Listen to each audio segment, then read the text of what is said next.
Hello, everybody. Welcome and thank you for tuning in to Just Bleed Radio. Today is Sunday, July 20th, 2025, and this is the Weekend Roundup.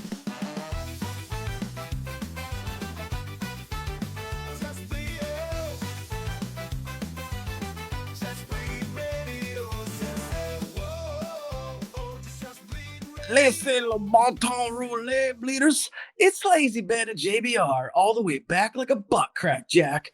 Thank you all for joining us. We got ourselves an action-packed program in store for you today. A big one went down in the bayou last night, which means we got all your fight coverage and more. So as we begin, you already know what it is. Hit that like button and ding-dong the bell like a Conor McGregor weightlifting session. We're fucking stuck on the cusp of 200 measly subscribers. So if you could, share the channel, tell a friend. Every bit helps. We deserve at least 200. Come on, guys, what the fuck? Lazy pricks. Now then, you know the set, you know the scene. Let's introduce the cast. First up, coming to us live from Command Center 2.0, somewhere deep in the heart of Yorkshire. He's got a newly revamped home studio, and he's not afraid to use it. Your favorite conservative Englishman who can be quite liberal with heavy pours of potent liquor. My God, DangerMouse, DM, how we doing? I'm not sure I approve of being called conservative, to be honest. I know we don't do politics on the show, but yeah, other than that, I'm pretty much okay. I've got a beer. Let's go. Very good, very good. All right. And second, he is a lover and a fighter and a newly minted first-time homeowner. Without his passionate takes, our ship flounders, so we couldn't be happier to have him back in the fold. The California can crusher himself, no special, aka Austin, back in the fold once again. How are you doing, brother? Well, it's been a busy weekend and a very good one at that. Despite the emotional damage that I've done to myself with watching these two men fucking butcher each other in the cage, I think I've been an emotional wreck all weekend. But I genuinely enjoyed myself this weekend watching the fights, and honestly, I don't think I could be having a better time doing it too, especially with you guys. Fuck yeah. Fuck yeah, glad to hear it. All right, well, now that you guys know the cast, it is time that we get into the bulk of this production, and that is the fight talk. So without further delay, let's get into this. Our first fight to discuss, the first fight of the main card, and it would go down at 155 pounds, a battle of a wily veteran and a spry young sprout. The 23-19 39-year-old Michael Johnson would mosey his way to the cage to take on the 15-2 26-year-old Extreme Couture fighter Daniel Zellhuber. The menace, Michael Johnson, who has been a pro fighter since 2008, came into Saturday night with already 30 fights in the UFC, posting a dead even 15-15 record in the promotion. His most recent outings had seen him go 3-2 in his last 5, with the latest being a right hook KO of Otman Zaitar last December.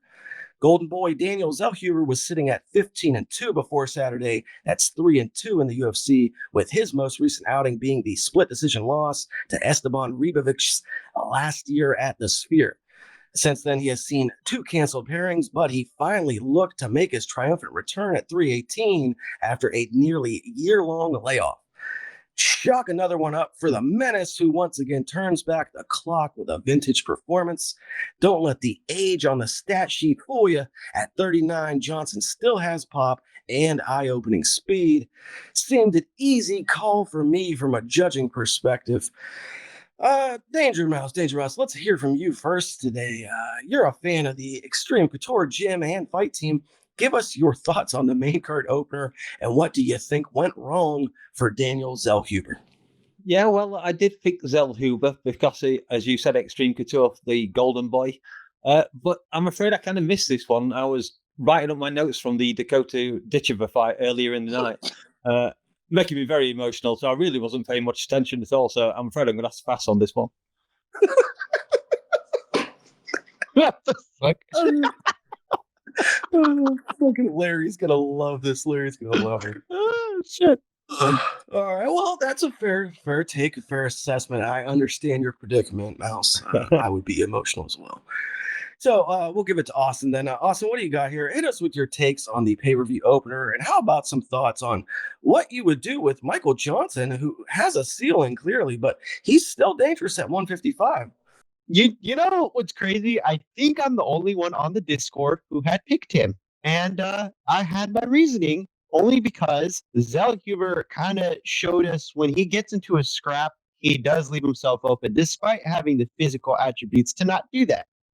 When we saw that when he fought at the Noche card at the Sphere against Ribovic. And the thing to remember is that just because you're tall and lanky doesn't mean you do know what actual head defense is, or the striking defense is, because he kept leaving his chin out there. And Michael Johnson, being the crafty vet that he is, especially on a now 3-4 fight win streak, he essentially was able to find moments throughout the fight where he can just land a good right hand and just drop Zellhuber, not finish him, but consistently put him on his butt with really hard shots that basically disrupted the pattern of Zellhuber. And you could see Michael Johnson kind of like calculating, waiting for his openings, giving Zellhuber opportunities to at least get back into the fight, but then counter him because Michael Johnson is still very fast for this division. And it looked like a crafty vet out there, did Michael Johnson, because he kept putting like Zellhuber into precarious situations where he would just kind of like counter him. And Zellhuber couldn't really figure out how to get out of it because he's backing up against the cage, giving space when he probably shouldn't. And on top of it, too, you forget, just because a fighter is older, the last thing to go is not speed, it's power. Just remember that, because Zellhuber is out here looking like Stefan Struve, just reminding us, oh, yeah, just because you're tall and lanky doesn't mean you can't fight a chin. And as far as who I would give him next, I mean, let's give him a vet who's a fun fighter. Why not give him Moicano? I feel like that's a fun fight for everybody to have. I feel like Moicano would be interested in it. Moicano's on the older side of lightweight as well. I just feel like if we do something where we can get Michael Johnson inside the top 15 again, we might be able to see him succeed. But I mean, I don't think you need to give him somebody that's outside of the top 15 for this case. Like, I mean, I don't know if Moicano still is, but in this situation, I think you could give him a ranked opponent. He's got a name. He's on a win streak. Like, why not? I think he's at least deserving of that at a bare minimum. You know what I mean? And this is lightweight. Lightweight's always fun. It's kind of hard to mix and match and kind of fuck up the process. Yeah, you could throw a stick at fucking 5 guys who are outside the rankings and actually get a pretty good rate of lightweights. Yeah. Oh, yeah. Lightweight is always fucking thick with talent. I think the couple of points that I would make on this fight is, and it's something I heard a lot of people kind of bringing up online. It's been a lot of the chatter. What's going on with these Extreme Couture guys? Why are they all fighting like this? They all seem to be fighting in this kind of like a hard sparring style. They're not really going for it anymore. They also seem to be very uncoachable. Despite whatever Eric Nixick tries, it's like these guys aren't responding anymore. They're not listening. They're just kind of doing their own thing and disregarding what they're being told in between rounds, because Daniel Zellhuber last night was fucking not taking the corner advice seriously. At least he wasn't implementing it, after the breaks. And the same thing kind of happened again with Dan Ige. And this has been a recurring problem now for several events in a row. I don't know what's going on with these Extreme Couture guys. I heard some people speculating, and it could be possibly true. Eric Nixick is kind of trying to take guys that are naturally brawlers, and he's sort of neutering them, and he's trying to turn them into technical fighters. And it's backfiring because he's stripping them of their what makes them special and what makes them potentially elite level fighters by trying to turn them into something they're not. He's polishing them too much. He's trying to make them fall into his system. And while it has bore success for certain guys, or at least at certain times, it seems like it's kind of backfiring lately because Extreme Couture fighters are not responding well. So that's one aspect of it. I don't know what you do with Daniel Zellhuber, who now lost, his second or third in a row. Still young, so can turn, right the ship, but it's not a good look. But on the other side, for Michael Johnson, like I said, 39 years old now, still lightning quick, reflexes on point, hasn't lost a lick of timing because it seems like he can counter with the best of them still, even at this 155-pound weight class where guys are notoriously the finest tuned athletes on the roster. So he's still keeping up. He's still, head and shoulders with these young guys. And I thought of this today while Mike Heck and AK Lee were doing on to the next one. I would like to see Michael Johnson versus Terrence McKinney. Imagine that first round. You would do that to Johnson? Just throw him in I there think with he'd be another unranked competitive. guy? I think he could be competitive. Okay. I would want to push him forward to the 15, but I see your point. Yeah, and plus it would be an all-action fight. I think it would be, yeah. Yeah, granted, he may get knocked the fuck out. Somebody's getting knocked the fuck out in that first round. That's a guarantee. Fair. Yeah, it was a good, not a terrible fight though. It was nice to see Michael Johnson get himself another win, his third win in a row. Which, believe it or not, his first time getting 3 wins in a row in over a decade. All right, let's move along. And next up, it was the featherweights, guys. Damn near a Mortal Kombat mirror match, if you ask me. Both men a spitting image of one another. It was the pairing of 50K Dan Ige and longtime Bellator veteran Patricio Pitbull. The second fight under the UFC banner for Pitbull would be no easy task, with the Brazilian looking to bounce back after a tough debut loss to Yair Rodriguez just 3 months ago, where he was utterly outclassed. Sitting now at 38 years old, it seemed his expiration date was past due, but we would have to wait for Saturday night to find out. Standing across from him was the second Extreme Couture fighter of the main card in Dan Ige. That's a Dan Ige who was coming into this fight after scoring a stoppage win against Sean Woodson also just 3 months ago. Ige's last 2 opponents at 145, one guy was 6'3.5", and the other 5'6". That tells you something about featherweight. But yeah, one thing I intended to keep my eye on in this one was how Ige would perform in a very rare instance where he was actually the taller man in the fight. It turns out he would perform awfully shitty. In what would be a relatively boring and methodical fight, Pitbull slowly walked his way to a victory in a workmanlike performance. Perhaps the single biggest moment, a head kick / knee that busted up the nose of Patricio. But anyway, no matter how you slice it, it's a W for the vet who scored his first win outside of a Bellator cage since 2009. No special. We'll go to you first. This was a fight that seemed more suited to the age and skill set of a Patricio Pitbull than his debut against Yair, and that definitely looked to be the case. What did you think of this featherweight scrap and the performance of Patricio in his first UFC win? Well, it tells me that when in doubt, wrestling works.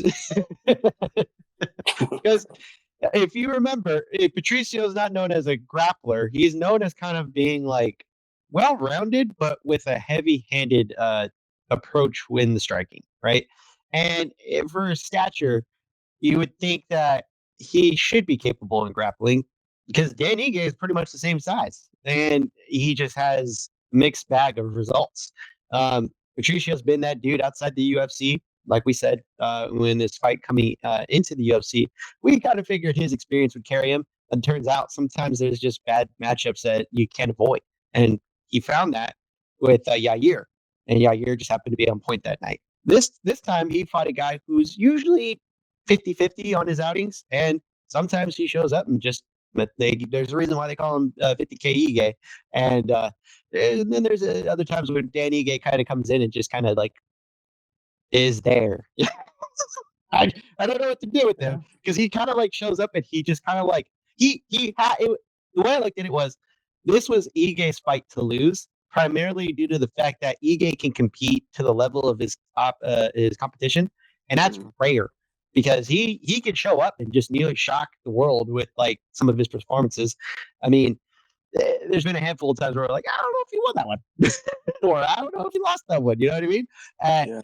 But this is one of those ones where it's like, okay, Dan had the better attributes in this fight. He had the power and he had the scramble ability, but he just did not put them into practice consistently. Because Patricio had to resort to his grappling in order to stay in a winning position in this fight. That's not usually how he wins. And it seemed to save him in this sense because Dan Ige couldn't get out of his own way to get consistent with his offense. And it good for Patricio, but it doesn't bode well when the best win you could say is a guy who's is basically 50-50 for the top 10. You know what I mean? And that's not a good look either when you're barely getting by with a win. For Ige, it's just par for the course. He'll probably smash somebody next week and lose to somebody in the top 10 the week after. I don't know. It's weird. It's weird. No, that's a fair assessment, though, because it really looked like he did not show up last night. It looked like he was not involved in that fight, and it was the second Extreme Couture fight in a row where the fighter out of that gym just seemed to not be responding to the corner advice because he was being implored, to go and to be active and to throw your hands, and it just felt like he did nothing the entire fight. I was waiting for him to kick it into gear and to pick it up, and that point never came in the fight. And that's one of those ones where as the fighter you got to go back and look at that tape and be like, man, like, not only did I not leave it all in the cage, I didn't leave fucking 50% of it in the cage. Like, I don't feel like he really went for that at all. He had a better showing on 4 hours notice against Diego Lopez, actual young, hot prospect and contender than he did here against an aged and weathered Patricio Pitbull who did not get an interview in the cage after his win. Some people were upset about that. I don't know if he deserved one in a decision win either way. DangerMouse, we're going to pass it along to you now. The 145-pound division is usually a fun watch in my eyes anyway. I expected this to be a good one, but maybe a bit slow, and slow it was. Did you have any expectations coming in, and what were your thoughts on how it played out? I picked Ige on this one. I'm looking at my topology now. I had him by KO or TKO in round 3. But after I'd seen Zellhuber lose, I thought, sod this, I need a drink. So I decided I was going to mix myself up a Long Island iced tea. Very complicated, loads of different spirits. And of course, I actually keep my booze in a separate room from where I watch fights because that's just suicide if I left it in the same room. So I dropped into the other room and I could hear things that, I couldn't hear that very much at all was going on. So I took my time doing that. Didn't hurry back. So yeah, another blow for Team Couture. Never mind. Good luck next time, Dan. Well done, Patricio. Well done, Pitbull, for being a PFL fighter. A Bellator fighter that's won in the UFC for one. Well done, mate. Those Long Islands do take a long time to mix up. It's a lot of ingredients. It's a whole process. Probably had to muddle something. I don't know. Especially if it's on the other side of the house. Yeah, I mean, everybody knows DangerMouse Chateau is fucking massive, so. Sheesh. All right, well, that's understandable. I don't blame you for not watching this fight. All right, well, let's move it along then. Let's move it right along and let's go to the feature fight now, baby. Let's go to the feature fight.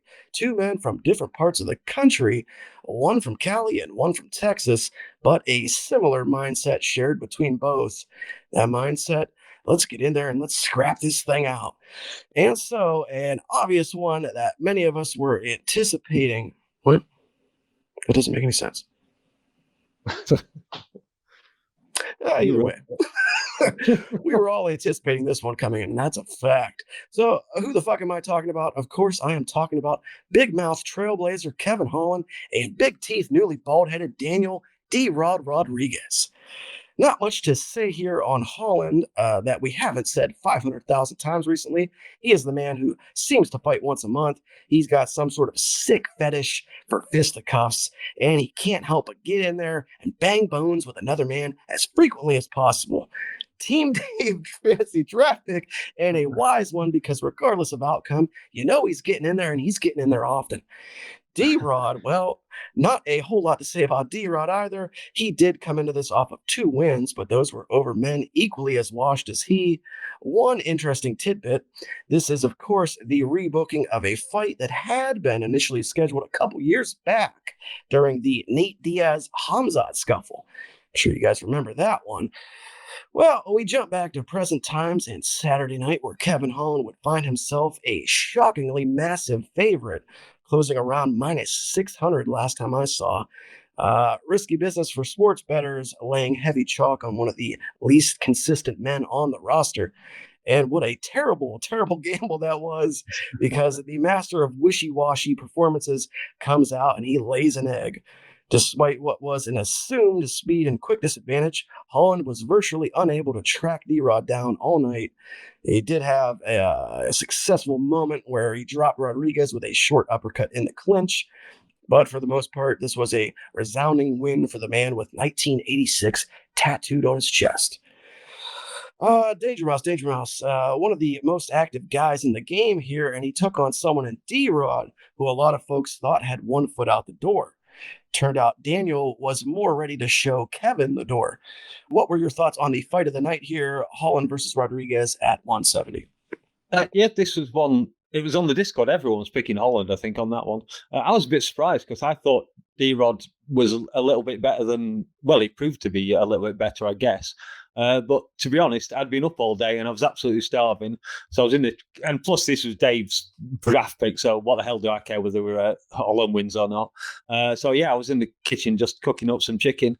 Probably shouldn't be eating after midnight. I might turn into a gremlin. So, but yeah, sorry, I missed this one too.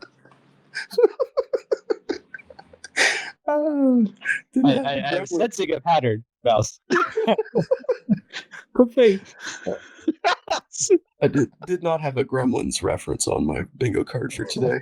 Well, before I pass it to Austin, because that's all DangerMouse has, folks. That's all he's got. But before I pass it to Austin, I should clarify, this was not the actual fight of the night. This was Jed Meshu's fight of the night. So this gets the Jed Meshulin star seal of approval. But Austin, same to you virtually. Team Dave fantasy pick, Kevin Holland, continues to rack up the fights, win or lose. Perhaps one of the smarter picks in our draft, just based on activity alone. So you got any takeaways from what turned out to be a shockingly lopsided fight? Well, the Vato from the Holloway area, he got it done, man. You can't, here's the thing. Despite the age, he is still capable of putting on a decent performance when he has a man who is willing to exchange with him on the feet, despite that man also having better attributes, longer arms, speed, and just consistency in wanting to scrap. Apparently, that's what you need in order to, get beaten by Daniel Rodriguez. Daniel Rodriguez is that dude who's just going to be there and be like, all right, what's up, look, let's go. I'm like, all right.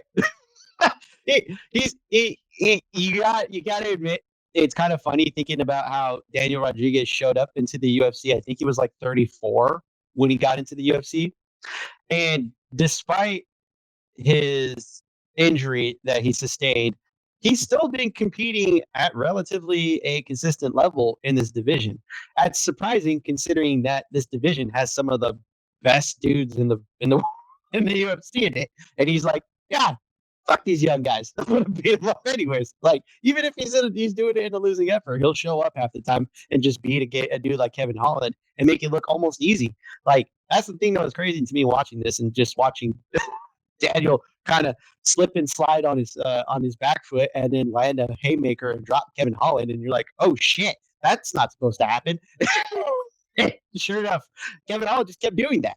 Like, he would have to survive a flurry from Daniel Rodriguez, despite Daniel kind of slipping on himself in order to get a good offensive progression going, and Holland having to survive. That's not usually what we see happen. Usually Holland's either leading the dance or just kind of exchanging and then getting into a risky grappling situation. Like, Daniel Rodriguez basically was like, all right, young buck, here's a check hook, here's the overhand right. I'm gonna, survive whatever you're gonna do to me afterwards, and then we're gonna do it again, where I'm just gonna catch you. It was weird seeing that because that's usually not what happens with Kevin Holland. But Yeah. it just goes to show you can't just assume you can beat everybody in the UFC, because there's going to be a guy where you're just gonna just look like shit one night. It's just yeah, you're spot on. It's so weird, and that was such a peculiar performance because it's like this is Kevin Holland. He hung with Wonderboy Thompson on the feet for the entire fight, like and didn't look terrible. But he gets in there with a Daniel Rodriguez, like you said, with like a basic 1-2 and an overhand right, and he couldn't figure it out. He couldn't figure out how to overcome that, how to adjust, or I don't know, maybe the power was too much because D-Rod was absolutely fucking cracking him. And I've seen a lot of people saying, Holland's chin is finally done, the chin is gone. And I don't know if that's the case or not. That kind of remains to be seen. But don't discount D-Rod's power. He might not be the fastest guy. He's pushing 40 fucking years old, but man, can he fucking crack? This is a guy who, in his own words, has had hundreds of prison fights. So prison fights, best base for whipping Kevin Holland's ass. See, you know what I just thought of? I guarantee there's possibly a thought in Kevin Holland's head where he's like, what is the 1986 stand for? What is that about? That's the only thing I can think of. Kevin was looking at the number. Prison fight me. Yeah, just a peculiar performance for Holland, but a nice win nonetheless for D-Rod. Good win here for D-Rod. Bad loss for Kevin Holland, who, like I said, came into this a huge favorite, which that's got to raise red flags if you're betting on these fights. So for all the people that lost money, and there were a lot of them, I'm sorry that Kevin Holland let you down.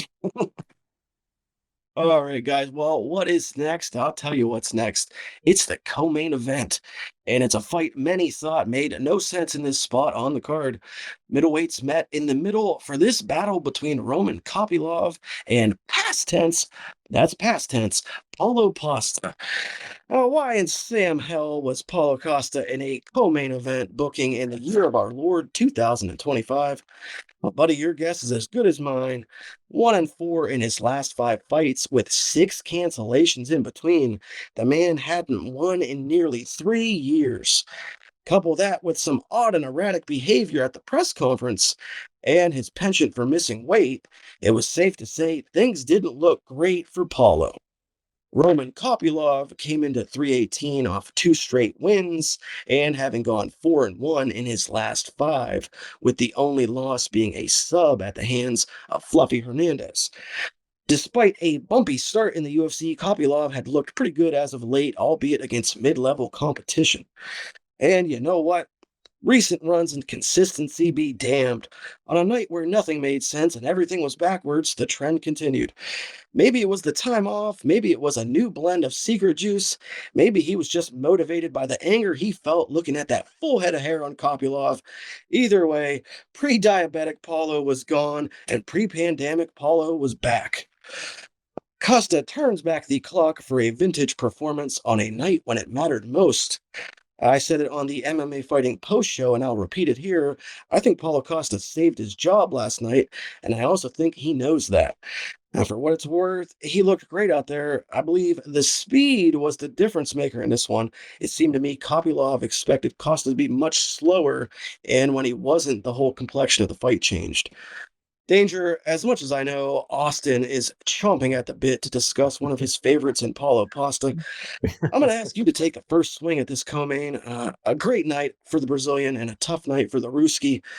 Present the bleeders with your danger diagnostics for Costa versus Russian Chase Hooper. Yeah, well, much like Austin, we don't always agree on everything, but I'm not the biggest fan of Paulo Costa with his stupid secret juice bullshit or whatever he's been saying this week. And I figured that Kopylov, the Russian, would beat him, and I was dying for a smoke after eating, so I just popped out for a little rainbow sherbet joint, so a little bit of RS11. Very nice, and missed the entire fight. Oh, well, never mind. That took all 15 minutes, didn't it? What more can I say? You got it, Austin. We know. Last time after you had a few drinks, you went absolutely apeshit on Paulo. So I can't wait to hear this one. Oh, okay, all right, that's right. That's right. That's right. I do have a burning hatred for Paulo Pasta. I did say. All right, I okay. see what you did there. All right, well, settle down, no special. Settle down. You got your chance. I'm pretty sure, or at least I thought, the Acosta hate that the one time here on JBR, I thought that was actually just because he was facing Whitaker, but nevertheless, it is one of my favorite bits on the show. So we're gonna run with this. This felt meaningless coming in, but it may have legs now. Hit us with some hot takes on this co-main event. Yeah, and the other thing that bugs me the most about fucking Paulo Pasta, it's just the consistency of which he shows up. Like, there's times where he's like, "I am Dave, not going to make weight. That's your problem." And Vittori says, "But we agreed to fight at the same weight." And Vittori like tells him, "You can't just show up. That's not what we agreed to. We signed a contract." And he goes, Paulo Pasta goes, "That sounds like your problem." Like, bro, what the fuck?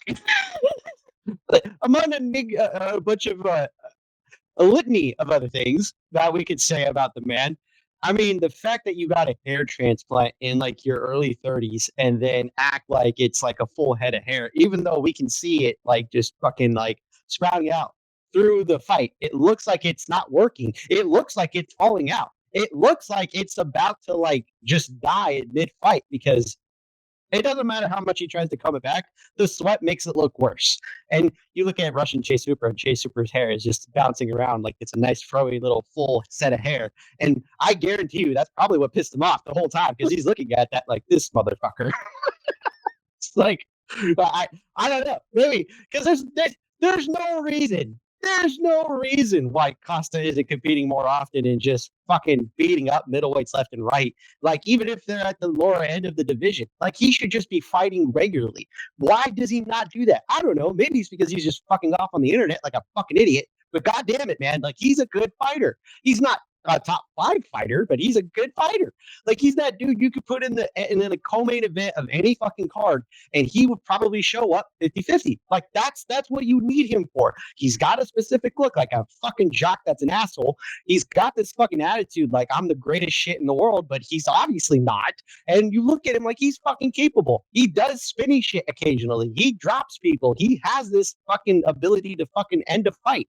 But what the fuck are we doing here, Paulo? Like, is you don't fight often, you fucking look like an asshole, and on top of it too, if there was any consistency in your goddamn fucking career, you would already be in the top 5 having fucking 5 fucking title shots already. But no, you don't. You're fucking 15-4 now. What are we doing? You I could go on. I'm gonna save it. I'm gonna reserve it for the main event. I mean, for what it's worth, the guy looked great out there last night. Like I said, I don't know. Maybe it was the time off did him well. Maybe his body was jacked up and he wasn't taking the proper time to heal. I don't see how that could be because he's not active. Don't give him excuses. Don't give him excuses. I know. You would have to be active for that to be your excuse, and he's been inactive for years. I thought Paulo Costa I thought he stopped giving a shit about fighting in 2019. Like, I thought this guy was checked out and just fucking had relinquished himself to eventually being cut from the UFC. But no, man, he went in there against a guy in Kopylov who I like Kopylov. I enjoy watching him fight. Like, when that guy gets into a flow state, he's a very fun striker to watch. He could be very effective and quick combos and just deceptively fast for his size. Like I said again, I feel like that was the difference maker in this fight. I think that Kopylov came in here thinking that Costa was just going to be slow and he was going to be able to see these shots coming from a mile away and he was going to have his way with Costa, and that just was not the fucking case. He was fast, he was on point, he was sticking Kopylov with whatever the fuck he wanted to stick him with. I think at one point they said maybe it was like more than midway through the second round, Costa had like 75% accuracy, and he was throwing fucking lots of shots. So it was a really good showing from Costa here, and if he can get back in there sooner rather than later, he could really capitalize off this. He seems to think he's fighting Gourmet Chen Chen, which, we know that ain't happening because Gourmet Chen Chen's fighting for the title. And whatever happens to him after, win or lose, I don't think they're, shipping him back to that far back in the line. Well, because you look at the top of the division, there's at least matchups for him. The difference is whether or not he's going to play ball. He's notorious for being difficult to negotiate with, and on top of it, too, just taking time off and not fighting doesn't help you. When you're not a five-row champion. Come on. I seen some people suggesting him versus Izzy too, which it kind of makes sense for the place Izzy's at in his career. I just don't know if Izzy is going to want to take that rematch. Fair. You know, he did it so well the first time. How much better can he do it this time? You said, did Costa want the rematch? I'm sure Costa would take the rematch. Yeah. Oh, I wasn't sure. Nah, just give him somebody like Brendan Allen. He won on the card tonight. Just fucking do that fight. Yeah, that's fair. Oh, that would be a fun fight. Yeah, if there's anything like the Vittori fight, yeah. Yeah. But yeah, clearly that was motivated by bad blood. Yeah. All right. Well, before we get to any of those prelims, we've still got one more to get to. And boys, this is it. This is the final walk, one last dance, the final foray of the Diamond Dustin Poirier. A long and storied career reaches the end of its last chapter. It was the main event of UFC 318, the third fight in the trilogy between Max Holloway and Dustin Poirier.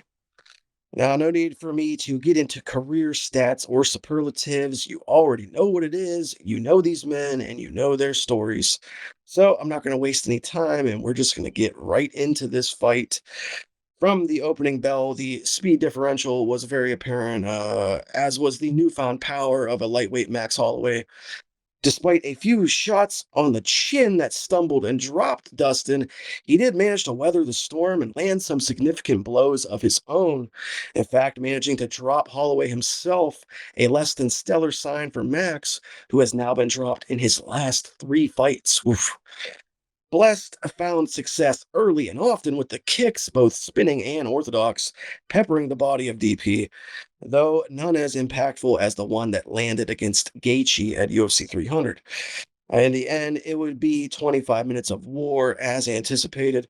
Both men would be wearing battle wounds come the final bell, but it would be Max Holloway seeing his hand raised. And thank goodness, because I would have died if Max went 0-3 in 2 separate trilogies. It was the final changing of the guard, the end of an era. 15 plus years in the fight game will change just about anyone, but Dustin Poirier remains the same. Maybe one of the rare cases where a man winds up better as a person than he was when he started. Austin, you are our resident sentimentalist, always with a kind word or heartfelt take. Give your views on this fight, the retirement vignettes, and any parting words for Dustin Poirier. Let's see. Never have I felt more on edge watching a fight, primarily due to the 2 gentlemen that were involved in the main event. 2 men who I appreciate every time they step out into the cage, win, lose, or draw. There's always this factor of you're afraid to see the guys that you cheer for lose. I mean, the last time we had this situation, it was Max versus Ilya, and also the same night as Robert Whittaker versus Shard comes out. You know, that wasn't a great time for me. And I look, there's a number of fighters that I can appreciate in this sport and still kind of like, I don't really care about their fights. I just kind of think they're decent people, right? You know, there's a handful of guys who you can look at in each of the divisions and think, yeah, that guy's not a bad fighter. He's not a guy who I'm going to go out of my way to watch every time. But, you know, they don't seem like an asshole. Both of these men, Dustin for sure, like he's the guy you would tell your friends to watch every single time. He's the guy who you show new fans. This is what the sport is about. He's the guy who you are more than willing to show your family and say, that's why I watch the sport. Is one that you could show your kids and say, yeah, he might be bloody, he might be getting hurt, he might be hurting somebody else, but look at the way he respects his opponents, look at the way he goes out of his way to help his community. That's a man who you can respect in this sport, and there's very few of those in the sport anymore. And Dustin being one of the guys that you can honestly say you could throw a stick and probably hit 20 people who have records that are definitely not good people and not even pay attention to who they are. Some of them were on the card. But Dustin is that guy who you can say every single time, I'm happy I watched him fight. I'm happy I got to see him enter the sport. I'm happy to see him exit the sport on his own terms. And that is a man who you can respect every single time because that man gave it his all. Win, lose, or draw. That's what this sport is about. It's about finding guys who you can look at and with honesty say, I hope he has a great career. And he did. He did. And you can't take away that from him, despite him losing. And it was a competitive fight, too. I don't think I've seen a more fun tactical brawl than that. I think the last time I think I saw a fight like that was their second fight, honestly. And even before that, their first fight was a pretty good scrap, too. I think one of the broadcasters said it best. It's like you could not have planned this better, despite reservations of what it could have done to Max's career or the fact that we could have seen Dustin get finished early twice in this fight. But he did it. He survived. I don't know how he did it, but that son of a bitch is made of diamonds because you can't crack a diamond, man. You crack other diamonds with diamonds. And it showed. He nearly finished Max a couple of times in this fight. I mean, hell, watching the fight, you're looking at two men just go out there and just not give each other an inch. And they were tactical about it too. They didn't even try to brawl until the end of the fight. They were legitimately, I'm not going to give you any reasonable openings, but I'm not going to just let you walk away if I hurt you. And they tried. And hell, Max pretty much nearly got a 10-8 in the first and nearly got a 10-8 in the second. 8 minutes of basically winning the fight. And then he gets dropped with a clipping shot behind the ear and almost gets finished himself. Dustin jumped the gilly. He said, don't be silly. I'm going to jump the gilly. And he nearly got the fucking guy. And then we get into the fourth round. I didn't know how to score it. I had it 2-1 going into the fourth. And I didn't know how to score that goddamn round because they basically beat the shit out of each other. And then you go into the fifth and they do the same thing again. I'm not even kidding, dude. I don't think I felt as like like I could not figure out how to score this fight going into the fifth. And the way it ended, I don't think I could say enough. A masterpiece of a fight is what we've got.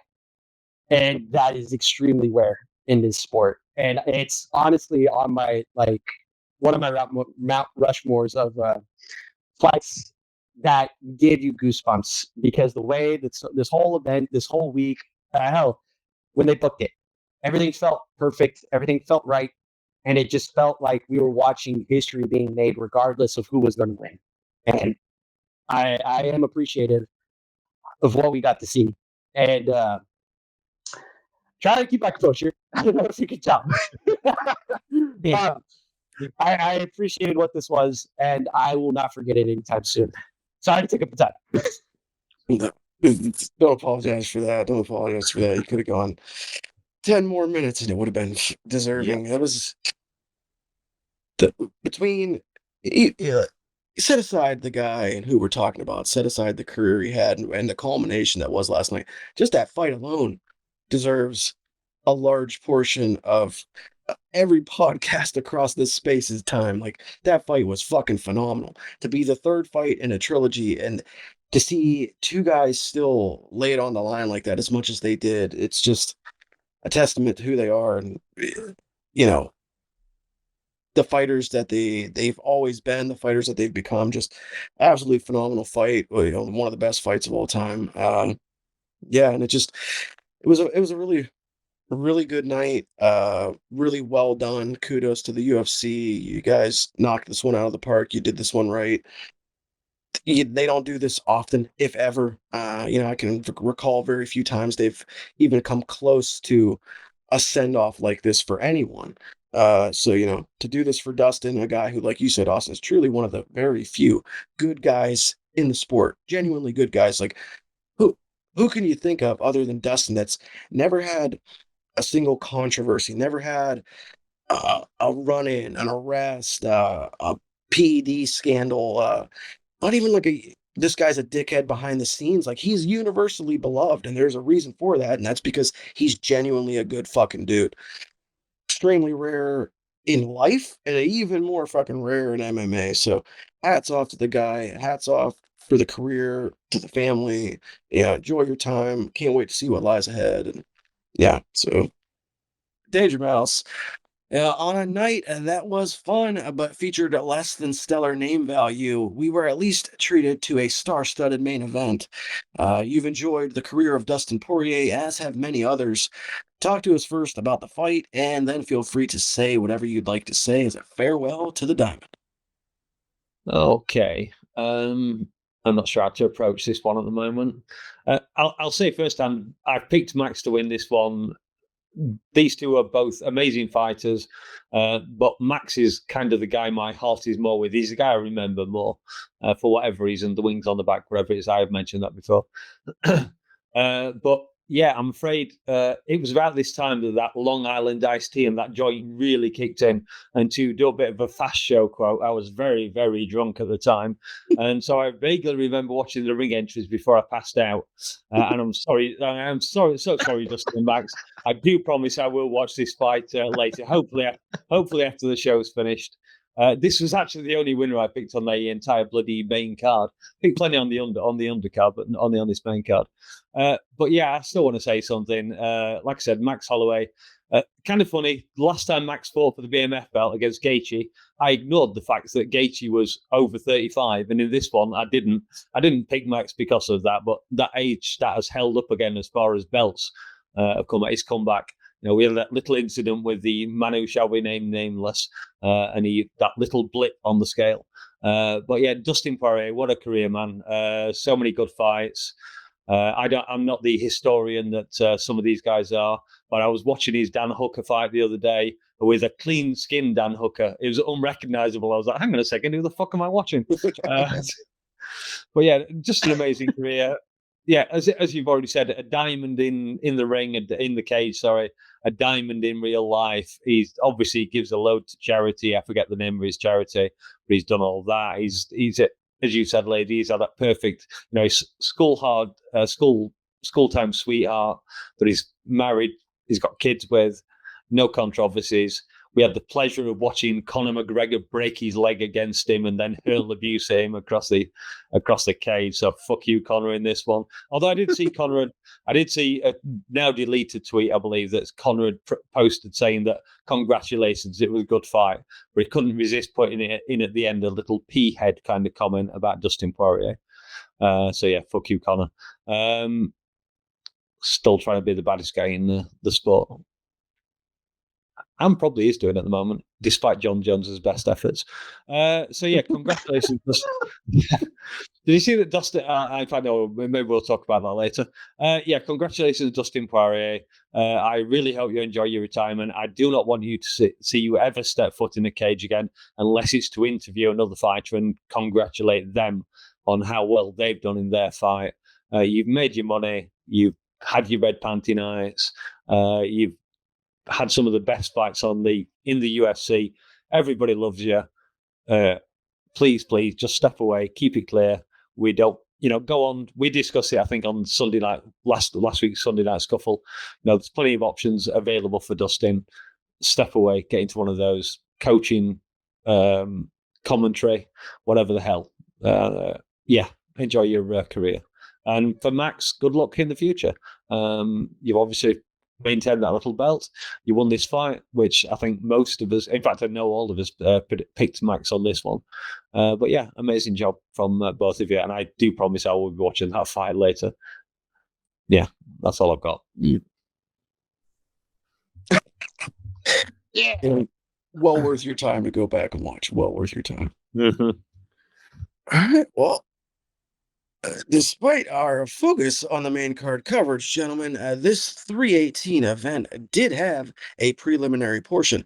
So before we move along to rating this card, let's pause for a moment to reflect on our favorite early bouts of the night. This is the best of the rest. All right, let's kick it to you first. And no special, not a litany of huge names on these prelims, but certainly something tickled your fancy. What's your best of the rest? Well, I usually go for the opening card or opening fight of the card, just kind of as a little thing. Um, so I mean, I feel like that should be fine if I do that again, correct? uh, Carly Judice, an unassuming flyweight who looks like she kind of just walked into the gym and just like, eh, she probably needs to stay out of trouble. Let's see what she's got. And sure enough, she's knocking out chicks left and right. Also looking very capable, despite having a slow start in this one. Um, her opponent, Nicole, pretty much just looked like a gym athlete who tried to transition to being a fighter. I'm not sure what her gym association is, but she kind of looks like she's missing a lot in her game. I, I'm not saying she's terrible, but I do think there are a lot of things she has to work on. However, Carly Judice was able to finish her with the knee in the third round and looked good doing it. And goddamn, did that look devastating? Because it is hard to find women at 125 pounds that can finish fights the way that she can, especially looking like she does. She is not a girl you would say is striking fear from across the cage, but she'd probably be waiting tables if not. So, just saying that's someone to keep an eye on, someone who gives a lot of finishes as of late, and someone who you could probably put money on.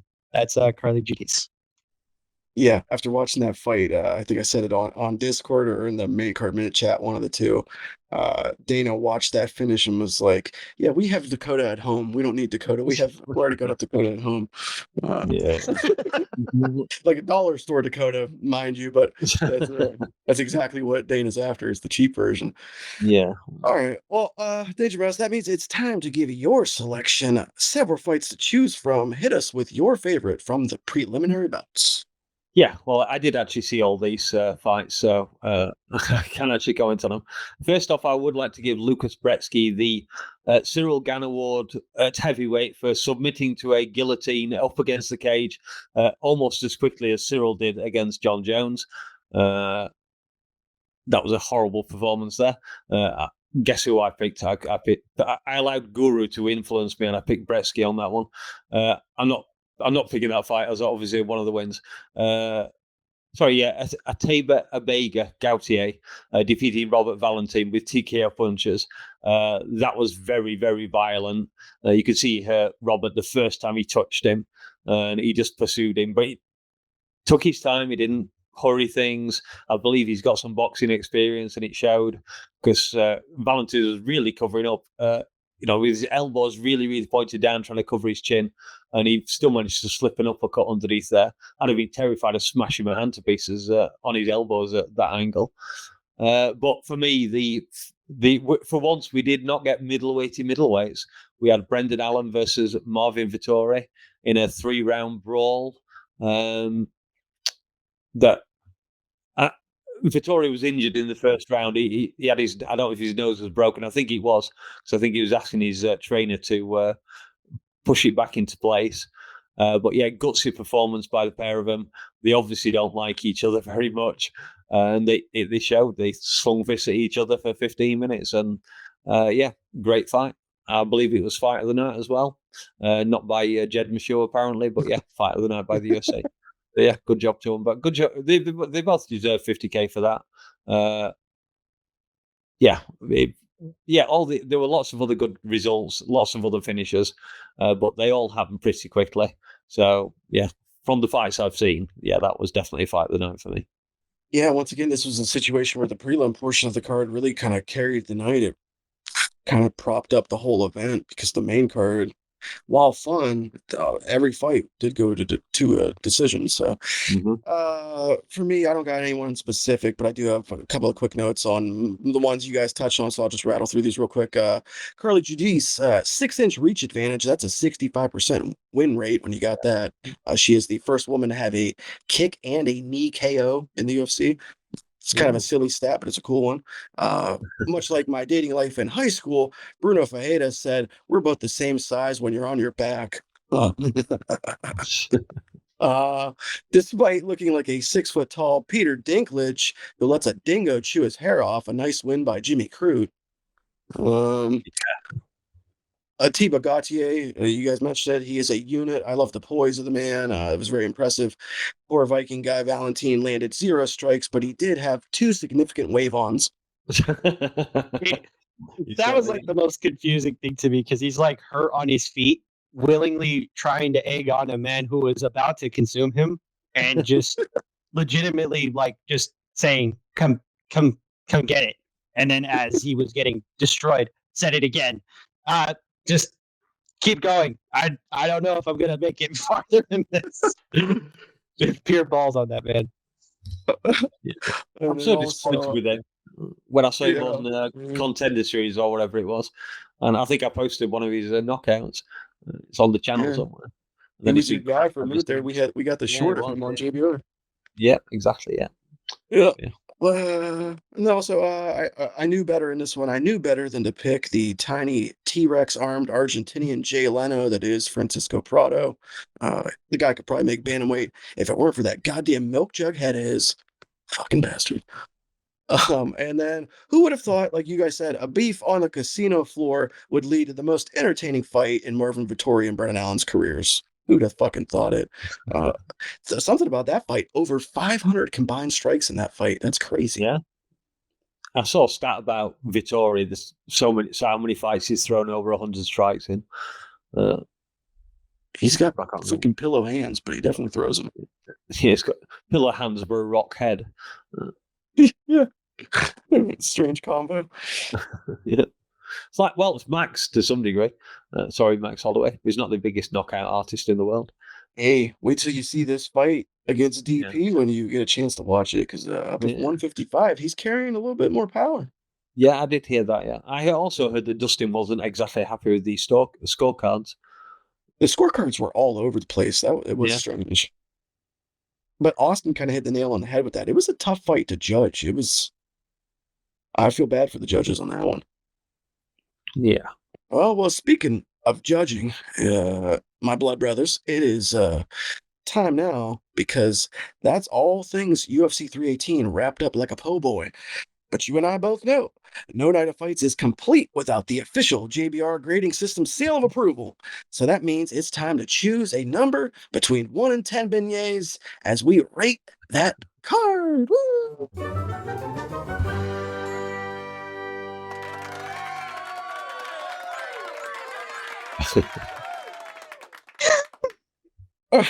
A man not the most fond of the French, but perhaps appreciative of French Cajun culture, DangerMouse.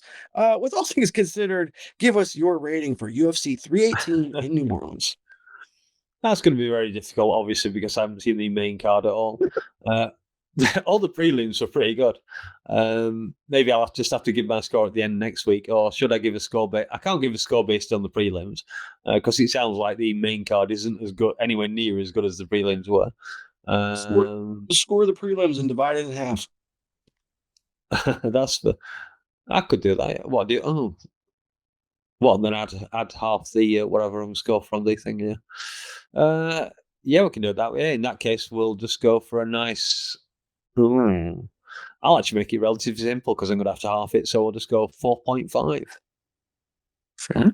I mean, Boo! Get the fuck out of here! No. I've given a 9 for the prelims. What the fuck more do you want from me, Austin? A lot of people coming in were rating this card very poorly. Yeah. It overperformed it, but on paper, a lot of people were upset with this. So, if I rate the main card as an 8, it's going to get 8.5 as a total. So, shut the fuck up. If you rate it, I'll rate it. If I Don't get to worry, see it, I will Austin. rate it. All right, all right. You're gonna get your time to rebuttal. You're gonna get your chance to have your moment in the sun. But I am gonna jump in the middle here. And where do you start? Where do you finish? Clearly, you start and you finish on Dustin Poirier, a sensational career, commendable life, and a true legend of the game. It was a fun card.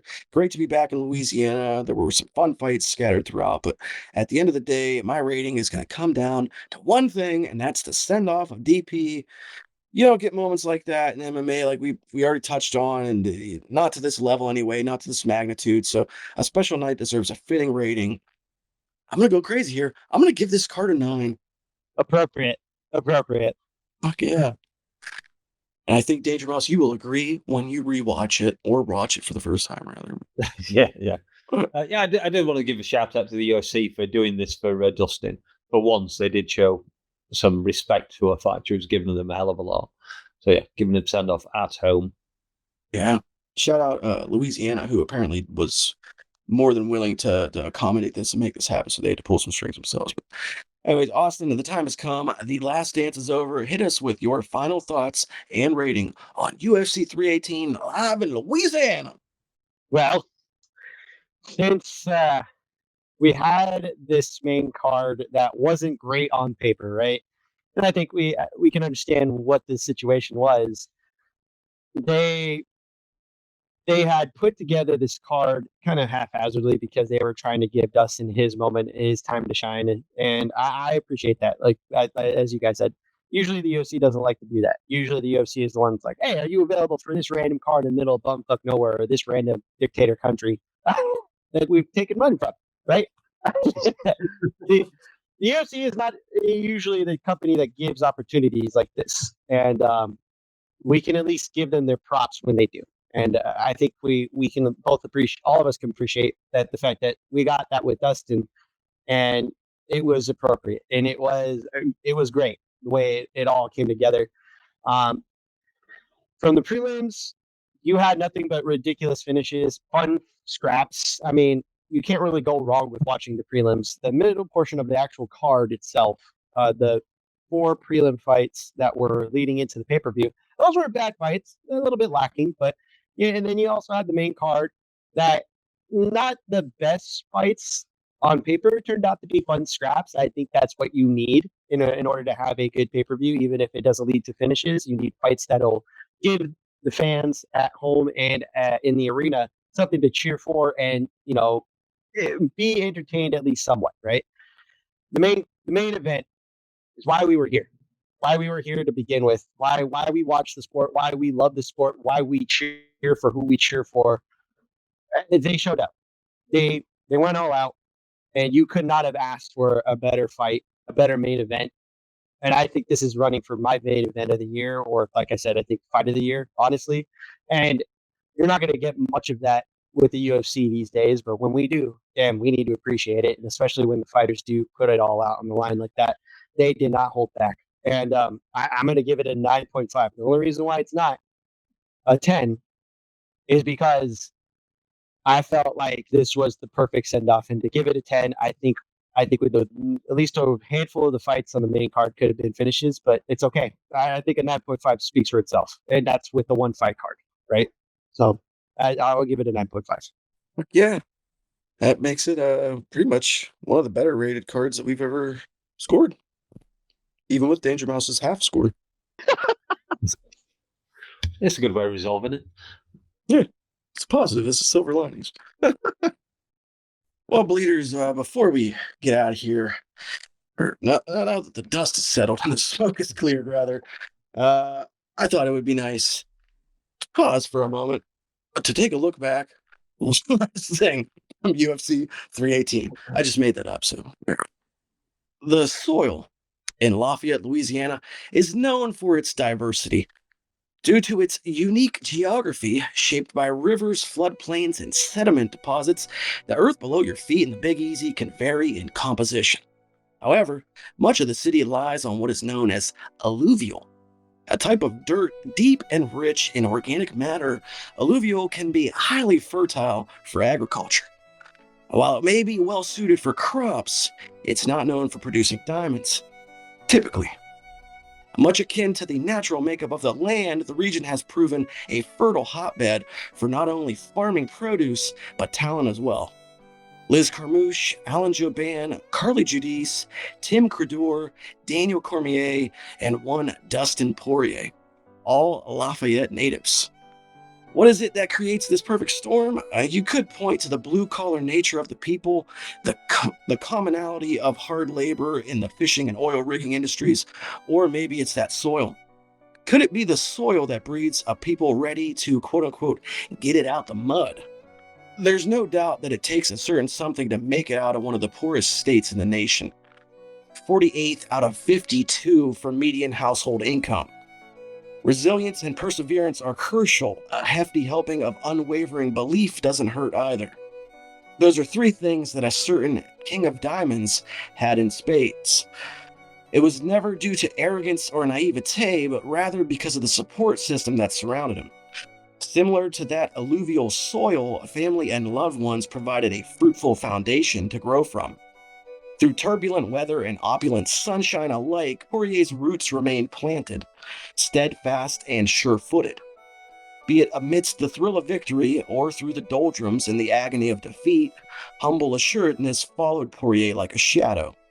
Admired, beloved, respected. In a sport where circumstances regularly change men, where participants are all too often unsavory, and time spent almost exclusively leads to decency lost, Dustin Poirier leaves the game a better man than he entered. Perhaps that's the truest assessment of his character. Things that broke others emboldened and invigorated Poirier. Without knowing him personally, I feel comfortable saying this likely is a common theme of who he is. A man for whom pressure is a privilege. A son, a father, and a husband.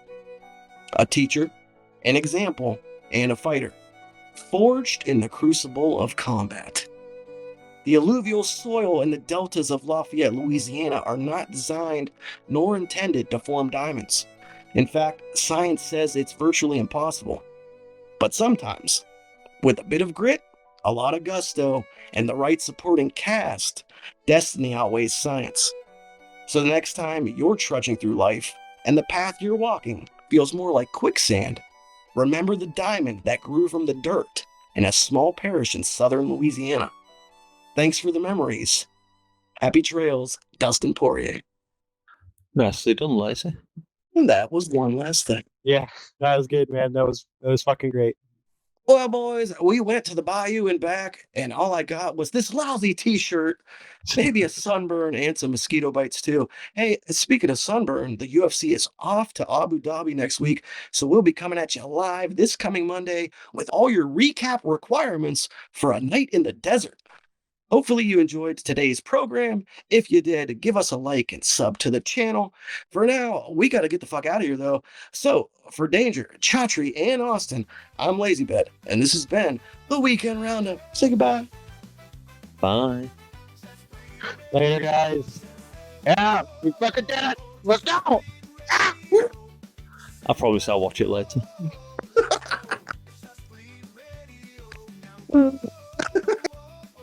All right. Well, first off, God bless Dave for trying to rescue this audio because you are sounding very crispy over there, Austin. Very crispy indeed. Fucking shit. It's okay. It's all right. We can just carry on. But yeah, man. Now that you know what the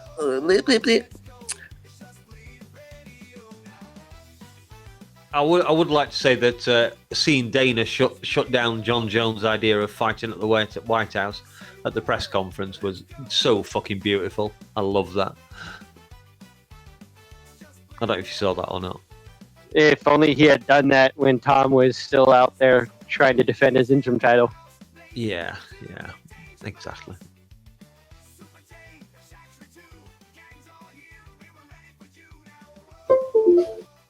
Okay. Paul Harvey. Good day. I am talking in the emotions of the night. Can you hear me sing?